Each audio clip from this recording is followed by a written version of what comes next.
अभी जहां लोकसभा इलेक्शंस ने देश में खलबली मचा दी है और लोगों की नजर सारे पॉलिटिकल पार्टीज पर टिकी है कि आखिर कौन किसका दामन छोड़कर दूसरे पार्टी में जाकर सरकार बना सकता है, वहीं आपको बता दें कि अब जाकर पीएम नरेंद्र मोदी ने पीएम पोस्ट से इस्तीफा दे दिया है। उम्मीद तो लगाई जा रही है कि वे जून 8 को वापस से पीएम पोस्ट की शपथ लेंगे, पर देखना है कि आखिर इस बीच अपोजिशन क्या दाव खेल सकती है जिससे बाजी पलट जाए। जहां रिजल्ट्स के बाद बीजेपी को एक जोरदार झटका मिला है, वहीं आपको बता दें कि सेंट्रल एजेंसी ईडी का भी कुछ अच्छा हाल नहीं है। जी हाँ, आपने सही सुना, जहां ईडी लोगों की फटकार सुनती है अक्यूज्ड को जल्दी अरेस्ट करने में, वहीं अभी हाल ही में एक कोर्ट ने ईडी को फटकारा है अरेस्ट में डिले करने से। क्या है ये पूरा मामला जिसमें नीरव मोदी और विजय माल्या का नाम भी उठा है, आगे देखेंगे। इसी के साथ हम ये भी देखेंगे कि आखिर किस बात पर सुप्रीम कोर्ट ने भी ईडी को खूब डांट लगाई है। इन सबसे पहले एक नजर अभी बीते दिन हुई farmer deputy CM Manish Sisodia की बेल हियरिंग पर डाल लेते हैं, जहां भले उन्हें जस्टिस अरविंद कुमार और संदीप मेहता की बेंच ने कोई राहत नहीं दी है, पर उन्होंने कौन सी बात उनके फेवर में कहते हुए ईडी को गलत बताया है। तो जैसा कि आपने हमारे पिछले वीडियो में देखा ही होगा कि कैसे मनीष सिसोदिया की ओर से मौजूद होते हुए सीनियर एडवोकेट अभिषेक मनु सिंघवी और ईडी की ओर से सॉलिसिटर जनरल तुषार मेहता के बीच काफी हीटेड आर्ग्यूमेंट्स देखने को मिले थे। इस पूरी हियरिंग में सीनियर एडवोकेट अभिषेक मनु सिंघवी ने सुप्रीम कोर्ट बेंच को समझाने की कोशिश की थी कि कैसे ईडी ने इस पूरे मामले में डिले करते हुए ट्रायल नहीं शुरू किया है और इस केस में अभी तक सप्लीमेंट्री चार्जशीट फाइल करते आ रहे हैं, जिसमें उन्होंने अभी हाल ही में दिल्ली सीएम अरविंद केजरीवाल के साथ साथ आम आदमी पार्टी को अक्यूज डिक्लेयर किया था। सिर्फ यही नहीं बल्कि ईडी ने उल्टा सिसोदिया पर इस मामले को डिले करने का इल्जाम लगाया था, ये कहते हुए कि उन्होंने अननेसेसरी एप्लीकेशंस फाइल करते हुए डिले क्रिएट किया है। हालांकि हियरिंग का माहौल बदल गया था जब सुप्रीम कोर्ट बेंच ने पाया कि एक नजर में इस केस में मनीष सिसोदिया द्वारा डिले नहीं किया गया है and stated undisputedly prima facie the submissions made by doctor Singhvi show that there is no delay attributable to the petitioner. भले जहां सुप्रीम कोर्ट बेंच ने ये ऑब्जर्व किया, वहीं उन्होंने समझा भी कि इस केस में बहुत ज्यादा डॉक्यूमेंट्स और एविडेंस होने की वजह से ये इशू है, जिसको ध्यान में रखते हुए उन्होंने ईडी को 3 जुलाई तक इस केस में एक फाइनल चार्जशीट फाइल करने को कहा है कि ये मामला फाइनली ट्रायल के लिए जा सके। जिसके साथ ही भले सुप्रीम कोर्ट बेंच ने मनीष सिसोदिया को कोई रिलीफ नहीं दी है, पर वहीं उन्होंने कहा है कि वे चाहे तो इस फाइनल चार्जशीट के फाइल होने के बाद इस केस में एक बेल एप्लीकेशन फिर से फाइल कर सकते हैं। जहां इस केस में सुप्रीम कोर्ट बेंच ने पाया है कि असल में डिले सिसोदिया की साइड से नहीं होकर ईडी की ओर से था, वहीं दूसरे केस में तो सुप्रीम कोर्ट की दूसरी बेंच का गुस्सा ईडी पर फट चुका था। असल में vocation bench of justice Prashant Kumar Mishra और केवी विश्वनाथन ने पाया कि एक मनी लॉन्ड्रिंग अक्यूज से पूछताछ ईडी ने रात के 3:30 बजे की थी। जी हाँ, आपने सही सुना। इस मामले को मेरिट्स के बेसिस पर सुप्रीम कोर्ट बेंच ने लिया ही नहीं, बल्कि कहा कि एक जनरल नजर से भी देखकर वे काफी शॉक थे ईडी का ऐसा कंडक्ट देखकर।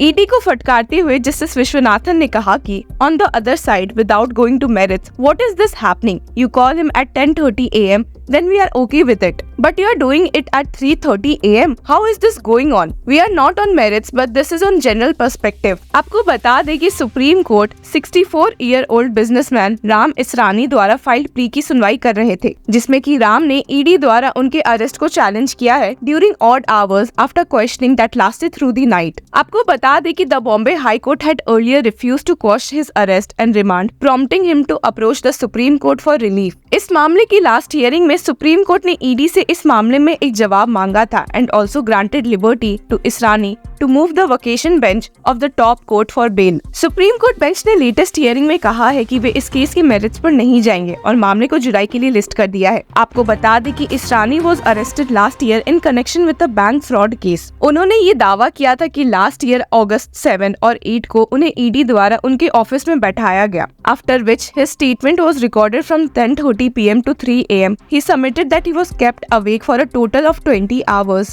and was shown to be arrested at 5:30 AM on August 8. आपको ये भी बता दें कि भले बॉम्बे हाईकोर्ट ने इस मामले में अरेस्ट को क्वॉश करने से मना किया था, लेकिन इसके बावजूद it had taken exception to how the ED recorded the statements of witnesses and the accused at unearthly hours. सिर्फ यही नहीं बल्कि बॉम्बे हाई कोर्ट ने ईडी को डायरेक्ट भी किया था सर्कुलर और डायरेक्शंस इशू करने के लिए regarding timings for recording statements. The High Court also reiterated that an investigation by ED officers stood on a different footing from an investigation under the Code of Criminal Procedure, as it was deemed to be a judicial proceeding. अब चलिए एक नजर उस case पर डाल लेते हैं जिसमें अक्यूज्ड को जल्दी नहीं अरेस्ट करने पर ईडी ने फटकार सुनी है। तो बात ऐसी है कि मुंबई में एक स्पेशल कोर्ट में एक केस की सुनवाई चल रही थी। स्पेशल जज MG Deshpande was hearing a plea of an accused booked under the Prevention of Money Laundering Act, seeking modification in his bail condition। और इसी के खिलाफ ईडी मौजूद थी और इसे अपोज कर रही थी। ईडी के काउंसिल ने स्पेशल जज एमजी देशपांडे के सामने ये बात रखी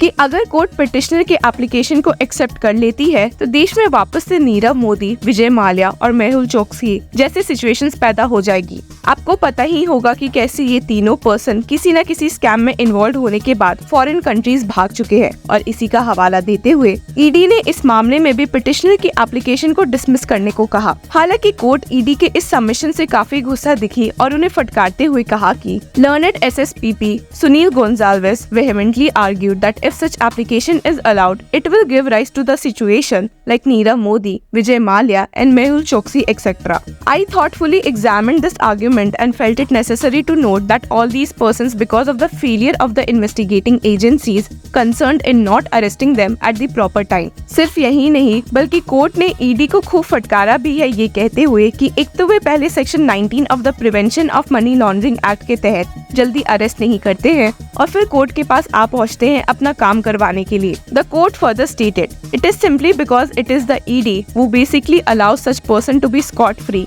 without any apprehensions of his traveling abroad, tampering and hampering evidence, flight risk, apprehension of dealing with proceeds of crime and assisting the said process etc. But for the first time when such person appear before the court, all such contentions and objections astonishingly crop up before the court. So this court has repeatedly taken firm stand that the court cannot do what the ED basically failed to do। इसके साथ ही special जज MG Deshpande ने कहा भी है कि इस मामले को पिटिशनर शाह के केस को नीरव मोदी, विजय माल्या के केस से कंपेयर नहीं किया जा सकता है, क्योंकि Shah had appeared before the court responding to the summons, secured bail and applied many times to travel abroad। जिसके साथ ही कोर्ट ने इस मामले में अक्यूज्ड को परमिशन दे दी है। इन सब के अलावा Vijay Mallya currently in the UK is accused in the over 900 crore alleged loan fraud case being probed by the ED and CBI। और जब से सबने इंडिया छोड़ा है तब से कोई वापस नहीं आया है, इसी डर में कि इन्हें तुरंत से अरेस्ट करते हुए ना जाने कितने समय के लिए जेल में डाला जाएगा। तो आए दिन ईडी किसी न किसी वजह से कोर्ट्स की फटकार सुन रही है। अब देखना ये है कि क्या आने वाले दिनों में ये मसला सुधरता है या नहीं। इसमें आपकी क्या राय है, हमें कमेंट सेक्शन में जरूर बताएं। Until then, keep following law चक्रा।